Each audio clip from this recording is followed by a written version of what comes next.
Hi. I just recently I talked to this lady today. I felt really bad for her.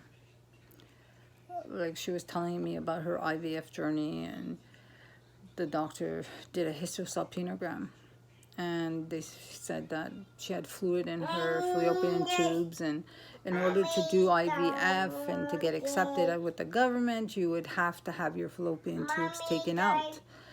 And I go, what?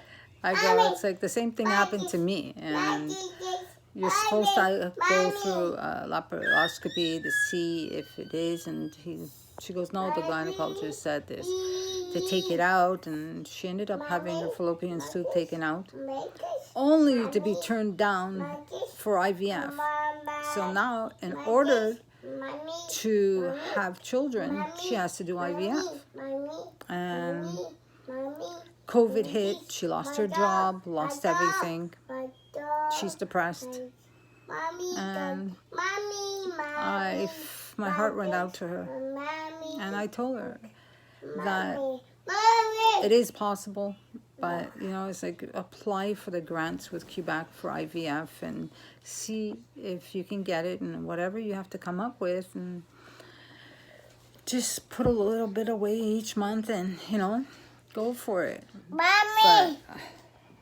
But I told her, listen, I know where you are, because I spent a lot of money, and for me it was $32,000 a cycle. And like I told her, doctors make money doing surgeries, and they're not going to tell you all your options.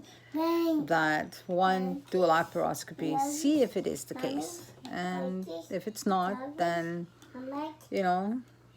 it's just the way they were putting in the fluid into the uterus to get a clear picture of the fallopian tubes. And she goes, I wish I had known you 2 years ago. Mommy! And I go, I'm sorry, I'm really, really sorry. But now she has no choice but to do IVF right now. Like I go, did you ever check to see if your tubes were blocked and if you can do recanalization on your fallopian tubes? She goes, what's that? I go, that's a procedure where you have to go in on your period, and they will go into the uterus, into your fallopian tubes, to open up your tubes again. And she goes, I didn't know that. I go, well, they're not there to tell you. You have to do your research. And like she goes, right now it's like it's too late for me. I go, it's never too late.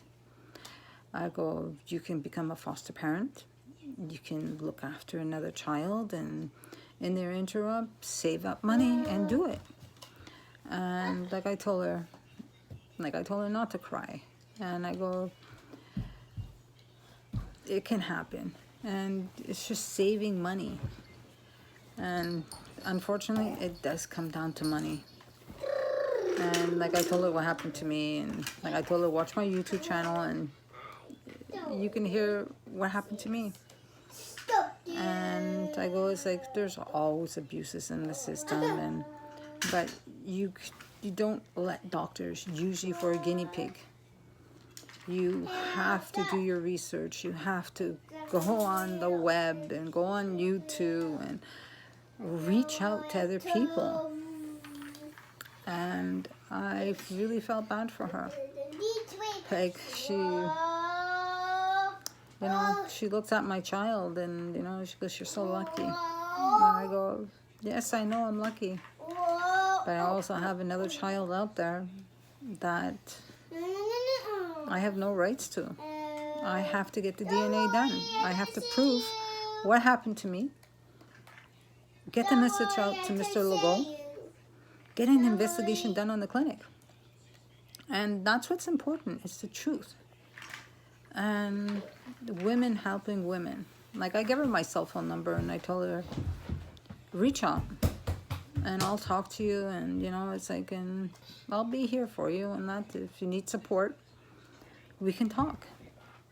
Like, it's not fair that, in life, you know. It's like, you know, like people who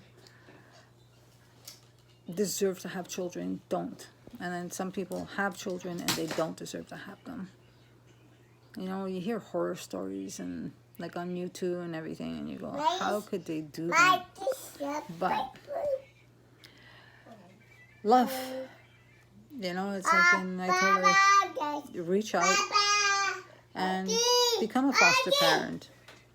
You know, and it's like, and maybe you can get a child to adopt, and maybe, you know, you can, you know, do IVF in the future. You know, the government is giving money right now and that in little bits, and you have to apply, and not that many people know how to apply. So right now, like I told her, you know, God bless you, and I tell you, it will happen. Just don't give up. And, you know, like with everybody, don't take the first opinion. When a doctor tells you something, get 4 or 5 opinions before you let them cut you. And like I say, don't always trust what a doctor says. Get a second opinion, a third opinion, a fourth opinion, until you feel comfortable with that opinion before you do surgery. You know? Mama. Trying to put her to sleep. She won't sleep in her crib, but it's like she usually falls asleep in the chair, but she likes the phone. Mommy. Hey, princess. That's my little girl. Mine. Yeah. Me. And that's my little boy. Dad. He's such a show hog. Anyways, you know, like I say, there's hope for everybody. Just believe, you know.